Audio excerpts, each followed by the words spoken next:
దేవుని పరిశుద్ధమైన నామానికి యుగ యుగములకు మహిమ ఘనత ప్రభావములు కలుగునుగాక. నేటి వాక్య ధ్యానం కొరకు మత్తయి శుభవార్త 17వ అధ్యాయం.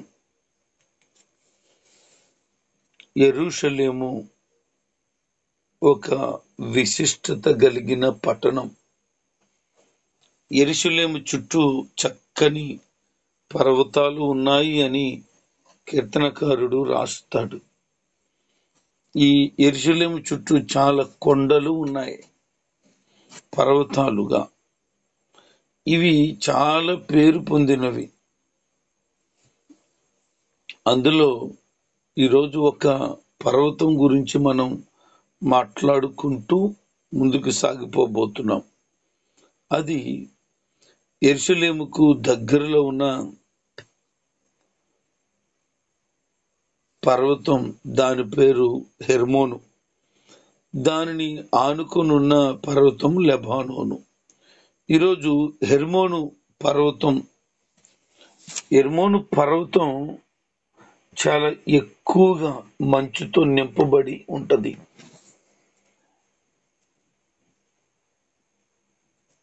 ఈ మంచుతో నింపబడిన పర్వతం లెబానోను కూడా మంచుతో నింపబడి ఉంటది. ఈ హెర్మోను పర్వతం కీర్తన 133లో మనకు కనబడుతుంది. హెర్మోను మంచు అని.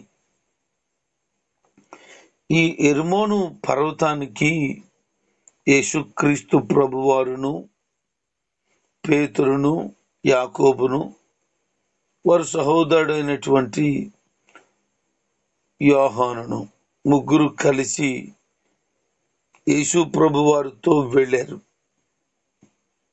యేసు ప్రభువారు ఎక్కడికి వెళ్ళినా ప్రత్యేకమైన కొన్ని పనుల కొరకు ఈ ముగ్గురిని వెంటబెట్టుకుని వెళ్తూ ఉండేవాళ్ళు. యేసు ప్రభు ఉద్దేశం ఏంటి అనంటే, మిగిలిన వారి కంటే వీరు మరింత విశిష్టత కలిగి, ఆసక్తి కలిగి ముందుకుంటూ ఉండేవాళ్ళు. అందుకు ప్రభు వారిని ఇష్టపడుతూ ఉండేవాళ్ళు. ఈ మాటలు వింటున్న బిడ్డలారా, మనము దేవునికి ఎంత దగ్గరుంటామో అది దేవునికి చాలా సంతోషాన్ని కలిగిస్తుంది. దైవజనునికి ఎంత దగ్గరగా ఉంటామో అది దైవజనునికి దేవునికి కూడా సంతోషం కలిగిస్తుంది. ఈ ముగ్గురు ఆయనతో పాటు కొండ దగ్గరికి వెళ్ళినప్పుడు వారు చూస్తుండగా వారు ముందు రూపం మారిపోయిందట. ఎంత ఆశ్చర్యకరంగా అంటే, వారు ఏనాడు కూడా ఆయనను అంత తేజోవంతమైన వ్యక్తిగా చూడలేదు. సూర్యుని వలె ప్రకాశిస్తూ ఉన్నాడు ఆయన. ఆయన వస్త్రాలు వెలుగులాగా తెల్లగా ఉన్నాయి. ఆ యొక్క సందర్భంలో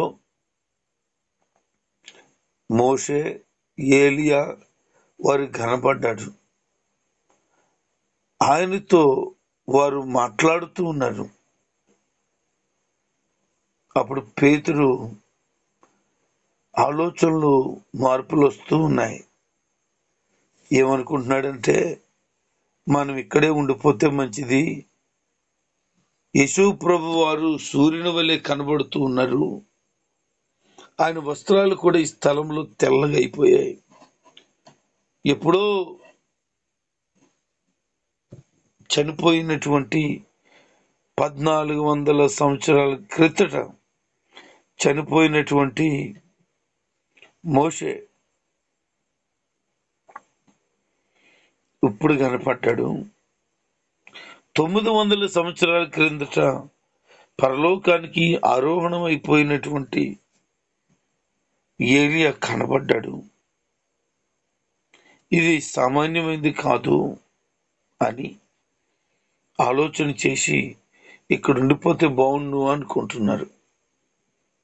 పేతురు అడిగేశాడు కూడా, ప్రభువా మనం ఇక్కడుంటే మంచిది కదా, నీకు మోషేకు ఏలియాకు ఒక్కొక్క పర్ణశాల కట్టేస్తాం మేము అని అంటున్నాడు. ఒక ప్రకాశమానమైనటువంటి మేఘం అప్పుడు వారిని కమ్ముకొని ఈ శబ్దం వారు వింటున్నారు, ఈయన నా ప్రియ కుమారుడు, ఈయన యందు నేను ఆనందించుచున్నాను. ఆ మాట విన్న తర్వాత వారు బోర్ల పడిపోయారట, భయమేసేసిందట వాళ్ళకి. ఆ మాటలు ముగించుకున్న తర్వాత వారి ఎద్దుకు ప్రభు వచ్చి వారిని ముట్టి, లేండి భయపడకండి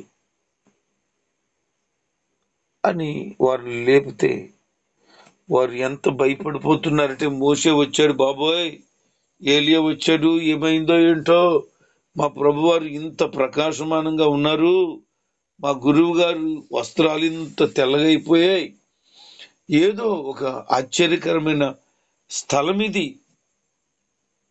అని వారు స్థలాన్ని బట్టి భావిస్తున్నారు. కొన్నిసార్లు కొన్ని స్థలాలు మనం దర్శించినప్పుడు, కొంతమంది ఇంటికి వెళ్ళినప్పుడు చాలా ప్రశాంతత కనబడుతుంది. రీసెంట్ గా ఒక ఊరు మీటింగ్కి వెళ్ళాను. వారు అక్కడ నాకు ఒక గది ఇచ్చారు ఉండటానికి. వారింట్లో అడుగు పెట్టిన తర్వాత చాలా ప్రశాంతత నేను గమనించాను. అక్కడున్న ఒక అబ్బాయిని పిలిచా, ఇంటి గల అబ్బాయిని. ఇంట్లో చాలా ఎక్కువగా ప్రార్థన చేస్తున్నారు, అలాంటి ఇల్లు అయితేనే ఇంత ప్రశాంతత ఉంటుంది అని చెప్పాను. మా తల్లిగారు ప్రార్థన చేస్తారండి అన్నారు. లేదు లేదు, మీ తల్లిగారు కాదు, అంతకు ముందే ఈ ఇంటిలో ప్రార్థన ఉంది అని అంటే, మా అమ్మమ్మ గారు బాగా ప్రార్థన పర్రాలండి, దైవజనులు కూడా చాలా ఆతిథ్యం ఇచ్చే తల్లి ఆమె అని చెప్పారు. అది మీ అమ్మగారి కంటే ముందే మీ అమ్మమ్మ గారి యొక్క ఆ ప్రార్థన సేవకుల పట్ల కనబరుస్తున్న ఆ ప్రేమ ఇంట్లో దైవ ప్రసన్నత ఉంది అని గమనించేటట్లు చేసేసింది. చాలా ఆనందం. ఒక్కొక్క ఇంట్లోకి వెళితే గలిబిలి, ఒక్కొక్క స్థలంలో దురాత్మ ప్రభావాలు కనబడుతూ ఉంటాయి. వీళ్ళు ఏమనుకున్నారంటే, ఈ స్థలం పరిశుద్ధమైనది, ఈ స్థలంలో ఇంత అద్భుతం జరిగింది గనక ఒక 3 పర్ణశాలలు కట్టేస్తే బాగుంటుంది అనుకున్నారు. ఈ లోకపు మనుషులు తీరి పద్ధతి, ఆలోచన విధానము అలాగే ఉంటది. వారు ఎప్పుడు కూడా స్థలాన్ని చూసి, పరిస్థితిని చూసి, ఇక్కడ ఏదో చేసేద్దాం, ఇక్కడ కలిసి వచ్చేసింది అనుకుంటారు. ఈ స్థలంలో కలిసి వచ్చింది, ఈ వ్యాపారం కలిసి వచ్చింది, ఈ వ్యవహారం మనకు బాగా నచ్చింది అని వాటిని బట్టి ఆలోచన చేస్తారు తప్ప, అసలు దేవుడు అక్కడ ఉన్నాడు, దైవ ప్రసన్నత ఉంది అని గుర్తించకుండా ఉంటారు. ఇదే కొంచెంపాటి విచారం. ఏలియా మోషే వచ్చి ఏం చెప్పారు ప్రభుతో అంటే, మరణం గురించి, ఇదిగో మరణం నువ్వు పొందబోతున్నావు కనుక నీ దేహమును నీ ఆత్మను సిద్ధపరచుకొని మరణం కొరకైన విషయాలను తెలియచేశారు. ఈ ఇరువురు కూడా మహావీరులు. ఒకరు మరణించిన వారి దేహం కనబడలేదు, రెండో వారు మరణించలేదు. మరి ప్రభు వారికి వారు ఏం చెప్పబోతున్నారు అని అంటే, నువ్వు చాలా బాధలు పడ్డ తర్వాత మరణిస్తావు, 3వ దినాన పునరుద్ధానుడిగా లేస్తావు, అప్పుడు ప్రజలు నిన్ను దేవుడిగా గుర్తించడం జరుగుతుంది, నీ నామము అన్ని నామముల కంటే పైనామముగా హెచ్చించబడుతుంది అని వారు మోషేతో మాట్లాడి శిలువ మరణానికి సంసిద్ధం పరిచి, ప్రభువారు మీతోనే ఉన్నారు తండ్రి, తండ్రి మీతోనే ఉన్నారు గనుక చెయ్యి విడిచిపెట్టలేదు గనుక ఈ శ్రమలను సహించుటకు సిద్ధంగానే ఉండాలి అని వారు తెలియచేసి పరమునకు ఎగినారు. దేవుని ఉద్దేశాలు, ఆలోచనలు చాలా ఉన్నతంగా ఉంటాయి. ఆయన వారిని లేపి వెళ్దామని చెప్పారు. వారు కూడా బయలుదేరేటప్పుడు ప్రభు అంటున్నారు, మీకు కలిగినటువంటి అనుభవాన్ని, దర్శనాన్ని ఎవరితో చెప్పొద్దు, ఎందుకంటే ఇంకా టైం రాలేదు. మనుషు కుమారుడు మృతులలో నుండి లేస్తాడు, అప్పుడు మీరు మాట్లాడొచ్చు అని చెప్పారు. వాళ్ళకి ఇలాగ అనిపించింది, ఏలియా సమస్తమును చక్కబెట్టడానికి వస్తాడు కదా, ఏలియా కనబడ్డాడు మాకు, ఆయన ఎప్పుడొచ్చాడు, ఏంటి సంగతి, ఆయన ఏం చక్కబెట్టాడు, మాకు అర్థం కాలేదయ్యా, కొంచెం వివరంగా చెప్పు అన్నారు.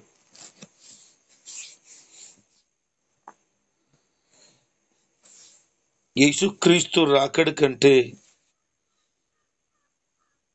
ముందే రావలసి ఉంది ఏలియా.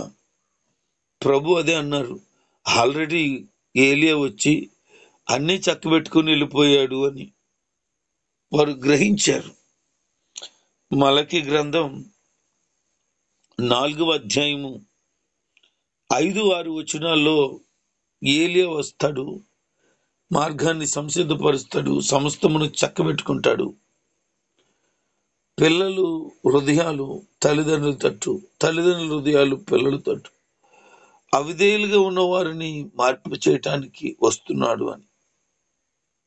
బాప్తిస్మిచ్చే యోహాను గురించి అదే మాట రాయబడింది, అనేకులను ఆయన వైపు తిప్పుతాడు, తల్లిదండ్రుల హృదయాలు పిల్లల వైపు, పిల్లల హృదయాలు తల్లిదండ్రుల వైపు తిప్పబడతాయి అని.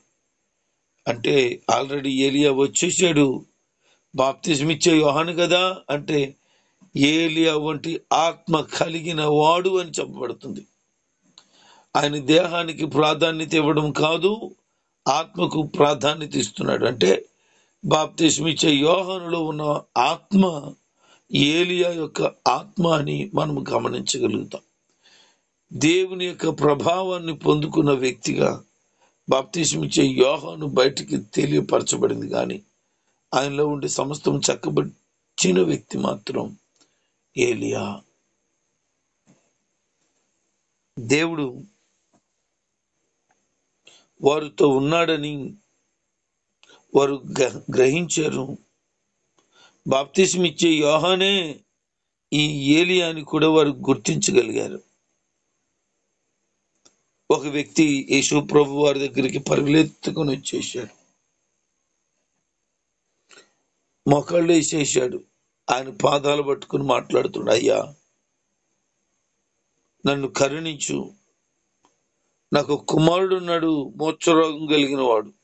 అంటే చాంద్ర రోగం అని బైబిల్ చెప్తుంది, దాన్నే మోక్షరోగం అంటారు. వాడు బాధపడుతున్నాడయ్యా, వాడు తరచు అగ్నిలో పడిపోతున్నాడు, నీళ్లలో పడిపోతున్నాడు, నీ శిష్యుల దగ్గరికి తీసుకొచ్చాం, ఏం ప్రయోజనం లేదు, వారు స్వస్థపరచలేకపోయారు అని చెప్తున్నారు. బాప్తిస్మిచ్చే యోహానే ఏలియా అని గ్రహించిన వీరు ఆ చిన్నవాడులో ఉన్నది ఏంటో గ్రహించలేకపోయారు. ప్రభువారు వారిని తిడుతున్నారు, విశ్వాసం లేని మూర్ఖుల్లారా అని, నేను మీతో ఎంతకాలం ఉంటాను అని. ఒక గురువు తన శిష్యులను తిడితే వీళ్ళున్నారా వాళ్ళున్నారా అని ఆలోచన చేయడు, తిడతాడంతే అని ఇష్టం. కొంతమంది ఏమనుకుంటారంటే ఎవరైనా ఉంటే వాళ్ళు ముందు కనుక ఏమనంటే చాలా ఫీల్ అయిపోతారు. ఇప్పుడు ఎవరి ముందు అంటున్నారు ప్రభువారు, వీళ్ళు వెళ్ళి ఒక వ్యక్తి కొరకు ప్రార్థన చేస్తే ఆ వ్యక్తికి నయం కాకపోతే అతను వచ్చి అడుగుతుంటే అతను ముందే వీళ్ళని తిడుతున్నాడు. అంటే ఎంత పరువు తక్కువ పని అయిపోయింది. చాలా ఫీల్ అవ్వాల్సిన టైం కదా అది, కానీ వాళ్ళు అలా ఫీల్ అవ్వలేదు. ఎందుకంటే ఆ మాటలు అంటున్నది వారిని ఆధ్యాత్మికంగా సిద్ధపరుస్తున్న గురువుని.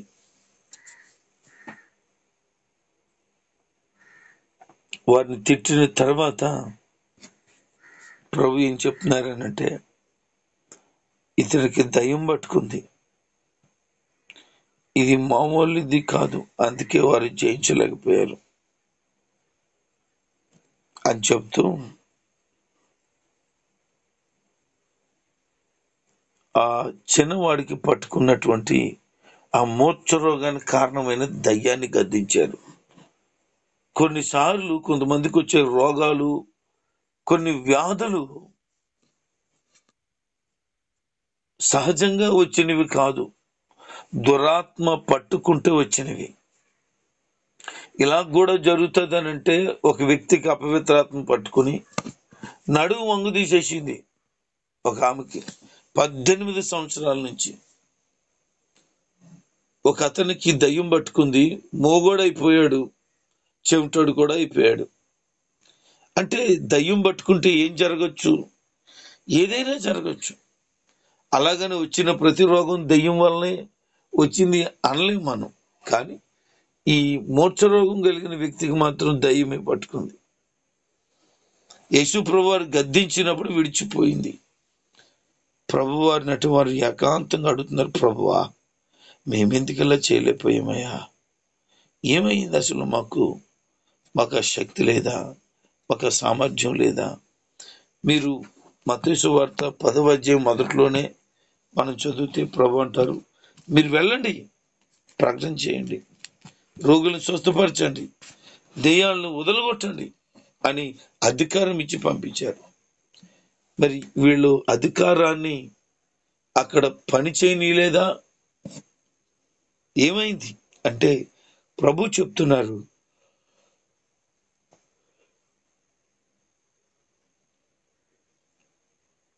ఇలాంటిది ఉపవాస ప్రార్థన వలన తప్ప మామూలుగా వదిలిపోదు అని. కొన్ని మొండి ఉంటాయి, ఆ మొండితనానికి ఉపవాసం అయితే అవి విడుదల పొందుతాయి. కొంతమంది విడుదల పొందుతారు. మనలో ఉన్న ప్రభావం మనలో నుంచి బయటికి వెళ్ళకపోతే ఎలా కుదురుతుంది? ఒకరోజు దైవజనులు యశన్న గారు ముంబై పట్టణానికి వెళ్ళారట. వాక్యం ప్రకటన చేసి ప్రార్థన చేస్తే అందరూ దాదాపు 80% మంది పడిపోయారట. మరొక పర్యాయం వారిని పిలిచారు. మరొక పర్యాయం కూడా అలా వాక్యం చెప్పి అందరూ ప్రార్థన చేయగా ఇంతకు ముందు కంటే కొంతమంది తగ్గిపోయారు, పడట్లేదు. తర్వాత కూడా అలాగే వెళ్ళారు, వాక్యం ప్రకటన చేశారు. ఆ సంవత్సరం నుంచి ఎవరు పడలేదంట. ఒక వ్యక్తి వచ్చి అడుగుతున్నాడట, అయ్యగారు మీరు మొదట్లో చాలా శక్తివంతమైన వారేనండి, కానీ రాను రాను మీ శక్తి అంతా పోయిందండి అని. వెంటనే ఆయన ఆశ్చర్యంగా నవ్వుతూ, అసలు నేను శక్తివంతుడని ఎవరు చెప్పారు? నాలో ఏ ప్రభావం లేదు, నాలో ఏదైనా ప్రభావం పని చేయాలి అని అంటే అది ప్రభు ఇస్తేనే పనిచేసింది, నాలో ఏమీ లేదు. అసలు ఎందుకు అడుగుతున్నావు అంటే, మీరు మొదటిసారి వచ్చినప్పుడు అందరూ పడ్డారండి దాదాపు, ఇప్పుడేమో ఎవరూ పడలేదండి, మీ ప్రభావం తగ్గిపోయింది కదా అన్నాడట. అప్పుడు ఆయన అన్నారట, ప్రభావం తగ్గిపోవడం కాదు, ఈ సంఘములో చాలా దయ్యాలు పట్టేవాళ్ళు ఉండేవాళ్ళు. దయ్యాలు పట్టుకున్న వాళ్ళు ఉంటుండగా నేను వచ్చి ప్రార్థన చేసిన ప్రతి పర్యాయము కొన్ని దయ్యాలు పోతూ ఉన్నాయి. అలాగూ పోను నేటికి వాక్యం ద్వారా సరిచేయబడి వారి స్వభావాలు, గుణాలు మార్చుకొని నీతిగా, పరిశుద్ధంగా, యోగ్యంగా బ్రతుకుతూ ఉన్నారు. వాళ్ళలో ఎవరిలోనూ దయ్యం లేదు, అందుకే పడిపోలేదు అని చెప్పారట. ఆయన ఉద్దేశాలు మనం గమనిస్తే, దెయ్యం పట్టుకున్నవాడు గద్దించిన తర్వాత కిందన పడిపోయి గిలగిల్లాడిపోయాడు అంటే దయ్యం పట్టుకుంది వాడికి. ఇది గమనించాలి. వారికి ఈ విషయాలు చెబుతూ వాళ్ళని బలపరిచిన ప్రభు, ఇక మీదట మీరు ఉపవాసం ఉండి ప్రార్థన చేయండి, గొప్ప కార్యాలు జరుగుతాయని చెప్పారు. ఆ తర్వాత యేసు ప్రభు శిష్యుడైన పేతురు గారి దగ్గరికి పన్నులు వసూలు చేసేవాడు వచ్చాడు. అంటాడు, ఏమి మీ గురువు గారు అరశకేలు చెల్లించరా అని. వారికి ఒక బాధ్యత ఉంది. దేశ క్షేమం కొరకు, పరిపాలన కొరకు పన్ను వసూలు చేస్తారు. ప్రతి మనిషి కూడా 30 సంవత్సరాలు దాటితే పన్ను కట్టాలి. యేసు ప్రభు వారు పన్ను కట్టరా అని అంటే, ఎందుకు కట్టరు, కడతారు అన్నారు. కపెర్నహూములో ఉన్నారు. ఈ అరసెకేలు గురించి యేసు ప్రభుతో మాట్లాడదామని ప్రభు వారి దగ్గరికి రాగానే వెంటనే ఆయనకి తెలుసు, హృదయ రహస్యాలు తెలుసు. ఆయన అంటారు, సీమోను, నీకేమనిపిస్తుంది?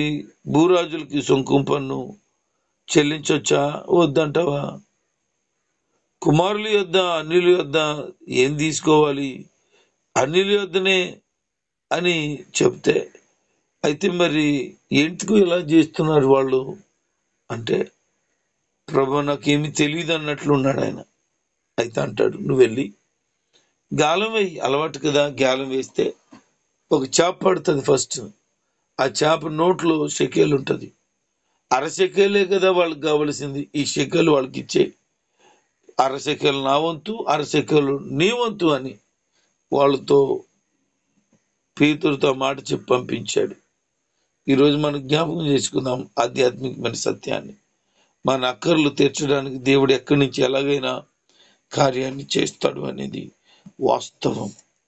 మన ముందు ద్వారాలు మూయబడినట్లుంటాయి, కార్యాలు జరగనట్టుంటాయి, కానీ తప్పకుండా దేవుడు కార్యాలు జరిగిస్తాడు. మన అక్కరని తీర్చే దేవుడు ఆయన. ఎప్పుడు ఏమి కావాలో, ఎప్పుడు ఎంత కావాలో ఆయనకి తెలుసు. అందుకే ఆయన సిద్ధపరిచినవి మన కళ్ళు కనపడతలేదు, కానీ సమస్తమును ఆయన అనుగ్రహించేవాడిగా ఉన్నాడు.